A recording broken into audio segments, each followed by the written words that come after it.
Lego Live was definitely an experience for sure. It was wow. It was busy. It was busy. It was so busy. When we said that we were going to be managing the boost space, we were not kidding. We completely we did everything at that boost space. That. We owned it. Boost might as well be our thing at this point. Like we TTV designed Boost. We designed the booth area. They basically gave us a 20 by 20 space, and they were just like, "Hey, TTV, we want you guys to make a booth." And we were like, "All right, cool." We designed the space, we built the space, we trained the staff, we managed the space, we ran it. It was pretty crazy. It was pretty crazy, and one thing I wasn't prepared for was how destructive kids were. Like I was really? I thought that they would be like, that they would obviously there'd be some all the hiccups. beheaded Vernies. But man, they just like they would behead a Vernie every 5 minutes. Was Vernie every 5 minutes one of them would fall down, and we had to refix his head back in. And they're all glued in, by the way. Vernie is the base robot model from okay. Lego Boost. Gotcha. Yeah, they call him Vernie. Let me see if I can get a photo. we had a ton of like I think 16 Vernies kind of set up in our booth area for kids to come in and play with. And I swear to God, it felt like every 10 minutes a kid would come over and complete. Like these sets are glued, by the way. They were glued together with Craggle so that they wouldn't fall apart when a kid dropped them. Somehow, these kids still managed to destroy them every 10 minutes. And we ended up having to have like a lineup of like spare Vernies prepared, like ready for duty whenever one died. It was like sending out like Vernies to their death, like going out to war against the kid army. Just sending out the troops, and they're gonna die. But yeah, exactly. That's exactly how it was. We knew that they were not long for this world. Right. They were to their death. We actually had them. There's a photo I took. Actually, we had them lined up like on the table, like with their like doing the salute, like prepared for duty. It was great. Like you're throwing them out on the beach at Normandy. That's exactly how it was, honestly. Normandy, like King David and Bathsheba, basically. Norman Vernie, Vernie. sending them out. I grew very attached front of the to line. those Vernies. Those Vernies were stellar. So because they were glued, actually, it kind of like screwed us over a little bit. Because there were certain Vernies we couldn't fix because we couldn't take them apart. The pin in the back would break. Broken. Yeah, the pin in the back would like come out of place, and we couldn't take apart the front piece to put it back in. So they were just permanently some of them done. actually broke too, like because they couldn't separate from brick by brick. Like some of the pieces actually shattered. So whenever a kid would drop one of the Vernies, sometimes we were able to repair it, but other times like they were permanently dead. We could not bring them back. So by the end of it, we were starting to really run out of replacements, and things were getting close to the wire. Things were getting real hairy there. We had to take the iPads home to charge them too. It was like a whole deal. I'm so amazed. One of the iPads didn't break. None of the iPads broke, even the ones without cases. Vernie's broke, but not the iPads. Which, fair enough. I'll commend you, kids. You did not break those iPads. Thought for sure they would not last. At least one of them would have a cracked screen. It's actually pretty impressive because several times the Vernies would fall off the tables, and there were some instances where, because like we had our like Vernie repair shop at the very end table behind everything. And we had a couple of Vernies set up on that table where kids were playing with them. And our iPad recharge station was also there. So, like, on the floor, the iPads were resting, like, kind of hidden behind the table. And there were several times where kids would, like, code the Vernie to walk off the table. And it would walk off and just narrowly avoid falling on the iPads and just shattering them all. I'm surprised we did not break any iPads. Right. Man. Those have probably been more expensive for Lego to replace, too. Yeah, way more. Yeah, a Vernie is like retail. It's like $160. So I don't know how much they actually make them for. Like how much it actually cost. But I'm sure it's cheaper than that. Sure, it's cheaper than 160. They wouldn't be making any profit if it wasn't. But obviously, an iPad costs way more than $160. So it would have been way more expensive for Lego to do it. Fortunately, none of them were harmed in the making of this Boost show presentation. There was a kid who poured Snapple all over a Vernie. I remember this. This is rage. We were just thought doing it'd be fun. Or... Yeah, I have no idea. So there's this funny thing that would happen, right? Because we were scheduled to also perform on stage. We did TTV Live there several times while we were while we were managing the booth area. But every time we would go on stage, we would come back to the booth and like ask the staff, "Hey, like how'd it go?" And they'd be like, "It was awful. Everything went wrong." There's like you could see the haunting of war. You know, like someone who's just come back from like being deployed, and they're like, "I've seen things." It was awful. Literally every time we went up on stage, we'd come back and everything went wrong. So, and one of the times we came back and Snapple had been dropped on one of the Vernies. So according to AT, I guess he was there. Dropped. I was there too.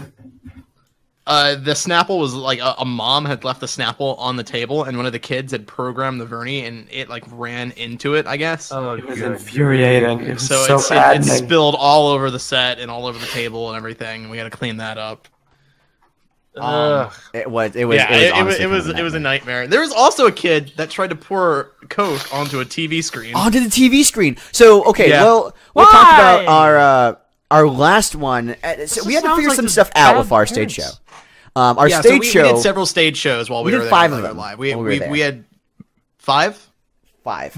What did you do for the stage? Did you just like kind of talk about what like sort of a BrickFeed live? We talked about Boost, and we showed off our own custom models that Vin had made. Yeah, so we brought 5 different models, I believe. We had Amelia the Dinosaur, Axel Rex, the modified. Is there a video of this somewhere? Yes, we have video. It'll come out at some point. I don't know if it'll be the whole thing. Our camera did like heat up during part of it, but like So there were 2 performances we were able to record. One, everything went wrong in. We had our really nice camera set up that didn't die. It was able to record the whole thing, but that performance was trash. It was easily our worst one, where like we went up on stage and like all the mocks broke. Some of the coding didn't work. The app would crash, and we were not on our A game. We were already shaken because we had to make sure the thing was set up beforehand. So our performance, and it was also the one that like Ridiculous set in on.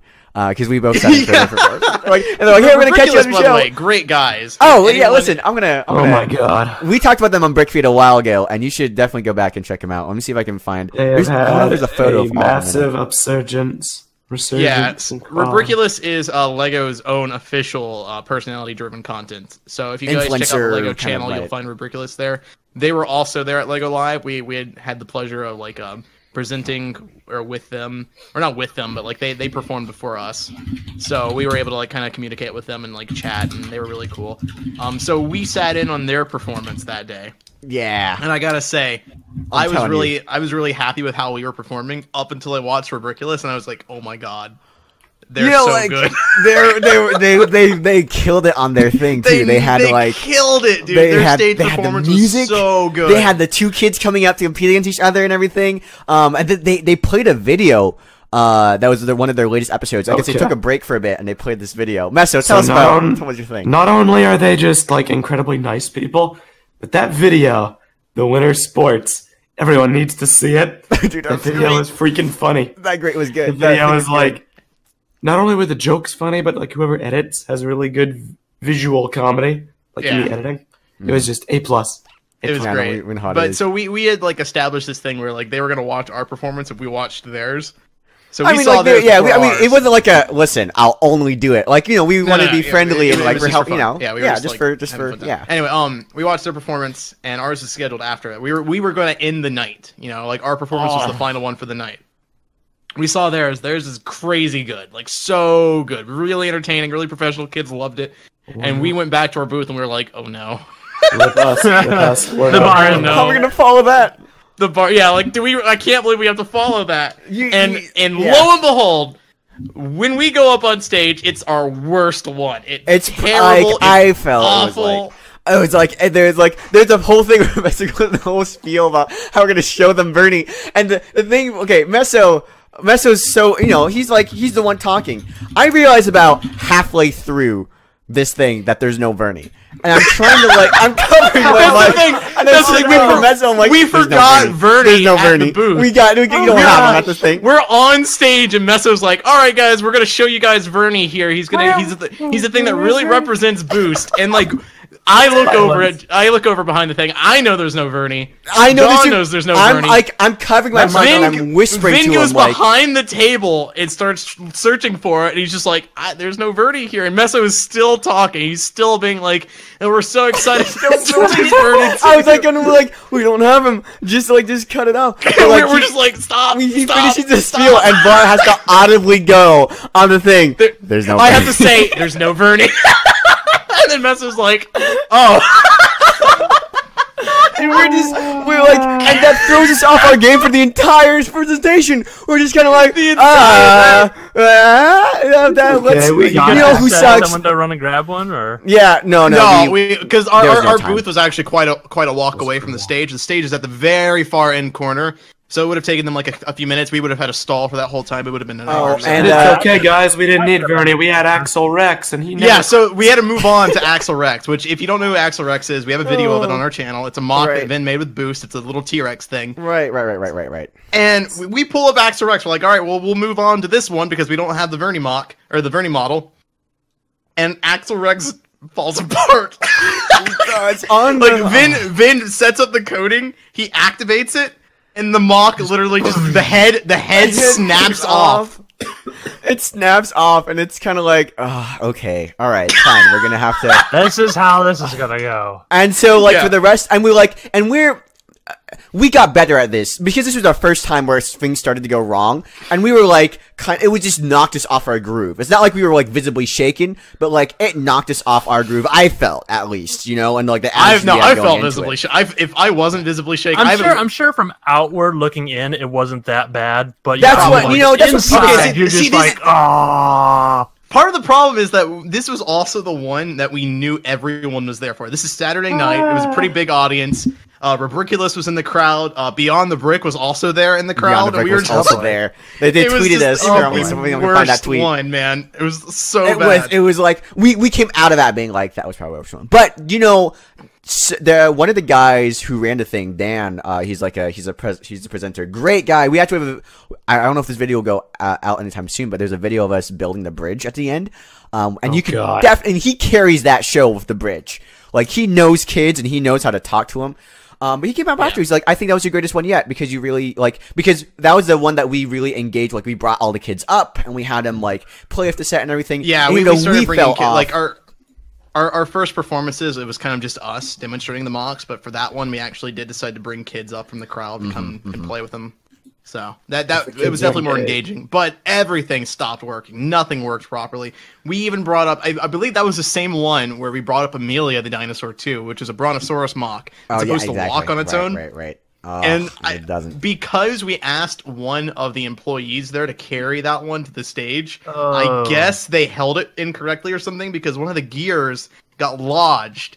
So when we went to make the dinosaur walk, it just like stood in place, and you could hear the gears just going. And I was like, oh no, this is.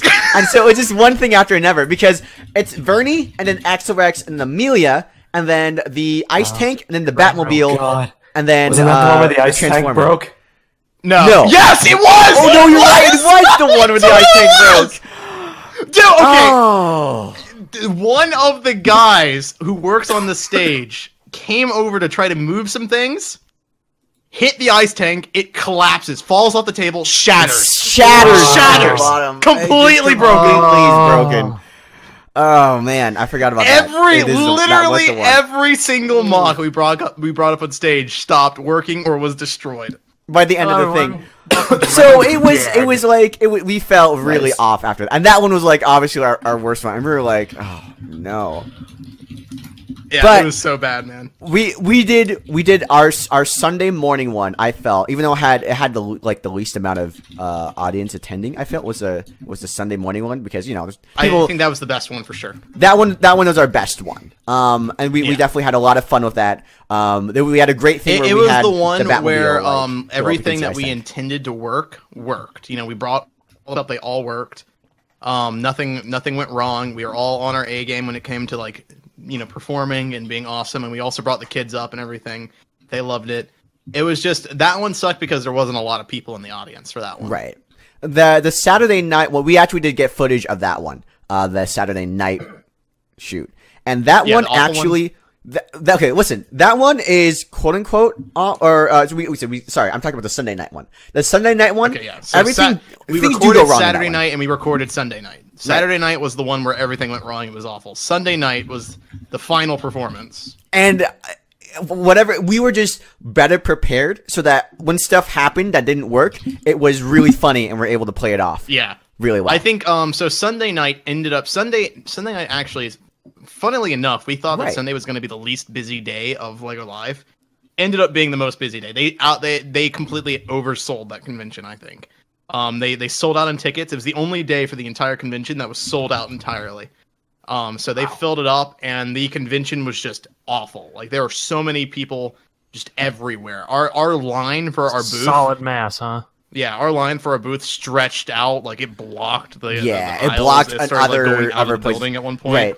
I captured, not when it was going out of the building, but when it's a pretty long line that I captured a bit of footage from. And it is kind of cool to, like, when you go through and you see all these people and you're like, are they just standing in line to get to the convention? And they're just for our booth. I mean, you know, like, yeah, it wasn't even for the convention. It was just for our booth. So it was very packed. I mean, like, I'm glad the convention was that popular, but if it had been spread out among more things, that would have been nice too. Yeah, because they also really, like, really there's one point in time where they let kids in like 10 to 15 minutes early, and they didn't tell us. That was so obnoxious. That was the one part where I was like, this is just crazy, because they didn't tell us they're gonna. Yeah, they didn't tell us they were going to let kids in early, so, like, half our staff wasn't even ready to go, and, like, the booth was still closed and everything, so, like, there were kids walking around, and we're like, all right, well, I guess we're starting now. Yeah, so that was kind of stressful to deal with. Oh, let's talk about real quick about something I noticed this convention. Go on. We didn't finish talking about our Sunday night show. Oh, I'm sorry. You're right. I'm sorry. You're right. Really quickly, just to kind of say how that went. It was really similar to our Saturday night show, in which everything kind of stopped working or broke or fell apart. But as you mentioned earlier, we kind of knew what to do this time around, so we were able to really roll with it. And I think that one was actually our most entertaining one. Yeah, I definitely felt that was the yeah. So Sunday morning, Batmobile, and then I had to, like, spend 3 minutes, and we stalled while he fixed it. And he was like, "Okay, I've got it fixed." Picks up Batmobile, splits in two. I think shatters. When it was either him or the kid. Like, so the kid had, like, reached for something, and what? No, it was Vin. Was it just pure Vin? Okay, it was just Vin. I thought it was the kid. He spent 4 minutes repairing the thing after, like, one piece broke off when we stalled, and then he went to pick it up, and the entire thing fell apart. Well, the problem is the one piece that broke off was the one piece that he needs to sync the Batmobile with the tablet, which is why he spent so much time on it. Else he would have just been like, I whatever. understand it. Right. No, I want to explain to our audience, just, you know, because they weren't there. Yeah. But yeah, so overall, our Sunday morning show was the best one in terms of everything went right, everything was perfect, but small crowd. Sunday night was our most entertaining one. It was our funniest one, I think. Everything went wrong, but we were able to work it. It was that was when the kid knew we poured the Coke on it. But we put the Batmobile on the ground, and literally the crowd of kids floods up to the stage to watch the Batmobile. Like, the guy one of the staff members came up. He said, "I swear they're gonna tackle you." At the end of that, he was like, they were just swarming. Yeah, the kids were super into that one. I think really everything breaking apart actually made it so much more entertaining for them. Yeah, right. I don't know. Kids love destruction, I guess. Yeah, kids love things falling apart. That's why that video of, like, the Millennium Falcon being dropped has 1 billion views or whatever. You know, like, several million views is just because of that one was the most fun. We were able to really, work with the crowd a lot for that one. It was great. I'm glad we were able to record that one. Yeah, and it wasn't all bad. I think, like, Dimitri actually sent him for that one, so I was happy that he saw that one instead of our poor Saturday night one, which I felt was, like, out of all of them, like, granted, from what we were told by people, I'm sure they were being nice, but we were like, oh, it wasn't that bad, but, like, I just internally felt so bad after that one. I was defeated for that night. So, anyhow. Yep. Anyway, so what was the thing you noticed? I want to talk about good parenting. The one thing I noticed... Was there any? There were some, and you could tell. Yes. You could tell. You could immediately tell who was a good parent and who was an awful parent. That the parents were, and I don't mind, obviously they're young kids, right? We don't expect everyone to be doing everything perfectly. They're kids, they're ranged from, like, 5 years old to like 10 or most of the audience here. So obviously they're going to be, kids are they're excited. They want to do stuff. I don't mind being the teachable moment for your kid as long as you actually take that teachable moment. So there would be times that kids would come up and like, we have a thing, for our models, we need to bring them upstage. So we say, hey, please don't touch these models, because you can dislodge the gears, you can do all this stuff. Please don't touch. And there'd be times where kids would come up and they start touching the models, and it'd be like, and we'd have to be like, hey kid, you can't go around doing that. But other times kids would go up, they'd touch the model, and the parents would be like, hey, step back, read the sign. They're like, they would tell the kids like, hey, come back here. What does that sign say? And they said, do not touch. And so what does that mean? And they're like, you can't touch it. It's like, all right, there you go. And I'm like, all right, that's great. Cause I mean, like, we have it, obviously a kid touching the set is not going to completely destroy it. But there are parents who were like, oh, we had an exit only sign. And then kids would come in through that one instead of going to the entrance. And then parents would God, the amount of people that walked in through the freaking exit sign it started to really get on my nerves. When parents are kind of do that, I'm like, people what are you teaching? What are you teaching? You could watch, like, there were a couple people who like didn't notice it, and that's fine. Like that, you'd be like, all right, sorry, sir, this is actually the exit. And they were like, oh, sorry, I didn't see it. That's fine. But you had some people that would look at the sign, look at it, read it, and just enter anyway. They just completely ignore it. It's New York. Have a timed experience. We've got a freaking line for people that can use this, and this guy just like walks in through the exit, cuts. It's okay. I was here earlier. I was here earlier. That guy, that one guy, he came back. He's like, no, it's okay. I was here earlier. I was here in the morning, and this is the afternoon session. And it's like, sir, that doesn't mean squat. That doesn't mean anything. That doesn't mean you get to just cut in line in front of people. No, that actually means less. Like, I would actually make you go to the back of the line even more because you've already experienced this. Let some other kid play for a bit, Like, yeah. I mean, there was that one parent that actually tried to fight you over it, Meso. Yes. Yeah, yes. It was like, come on. But come on, they dude. were just, this is the exit. There's a line. Go to the line. Yeah, just go to the line. It's not that long of a line. It's 4 minutes. Just, what was this person's justification when they were fighting Meso on it? No, I think that was the guy. And he was like, it was the same guy. He was like, I was here earlier. What are you talking about? I gotta wait in the line. I was here earlier. And I'm like, do you hear the words that you're saying? Are they like matching up? Because they're not to me. Like how you wait in line for a roller coaster? Or you're like, oh, is this something you learned? That'd be like walking to a McDonald's and just cutting ahead of everybody. It was like, no, I've been to McDonald's before. Yeah, exactly. That's literally how it went. So again, there are some kids that would come through and their parents would be like, hey, come back here. What does the sign say? It says exit, right? We need to go to the entrance. And I'd be like, thank you. Thank you so much for taking this moment to like, obviously the kid couldn't read or he's just excited to see the stuff. I don't mind that. But when you take that advantage out and be like, yeah, honest mistakes. And you're like, you're a kid. You have to learn. Perfectly fine. There's nothing wrong with like, kids get excited and stuff. There's nothing wrong with that. But the parents that like actively tried to teach your kids how to go the wrong way about things, who weren't taking advantage of his moment, I was like, come on, this is a moment. There were so many bad parents there that just let their kids do whatever the heck they wanted to, and they just didn't care. But they were also, or they just allowed it. They were way too passive about it. They otherwise like there's other kids who will like cut in line and their parents would just be like, and the guy at the front, B at the front, she was the girl holding the line up. She'd be like, hey, you have to be with your parent. Your parent has to be with you when you go through this. And he was like, where's your dad? And the kid pointed to his dad, and he's like way back over there, and he waves at him. He's like, go. And B's like, well, tell him that, if you're gonna be here, you have to wait in line with your parent, or they have to wait in line with you. And she's like, go back to your dad. And the kid goes back to his dad, and the dad sends him all the way back to the front. He's like, just go. And it's like, we're not come on, really? You're gonna play it like that? It's not a daycare. Yeah, it's not a daycare. Because we sent them away the first time. The second time, we're just gonna be like, oh, your dad really doesn't want to. Oh, I guess that makes all the difference. Oh, your dad doesn't really. All right, we feel bad for you now. No, I just think it's like. Flip side though, met a lot of incredible parents this time. There are a lot of parents who are very invested in their kid, who are very invested in their kid's interest, who are trying to find the best thing to do for them. And I talked with a lot of them because they would come and talk to us about what we built, and how we rebuilt it and everything. And they would let their kid take the flyer to go on our channel and stuff. We tell them about the channel. Just overall, really, really like wide variety of parents there, but. The good parents stood out, and the bad parents also stood out, and you could easily tell. Taught me a lot about what I'm going to do as a parent.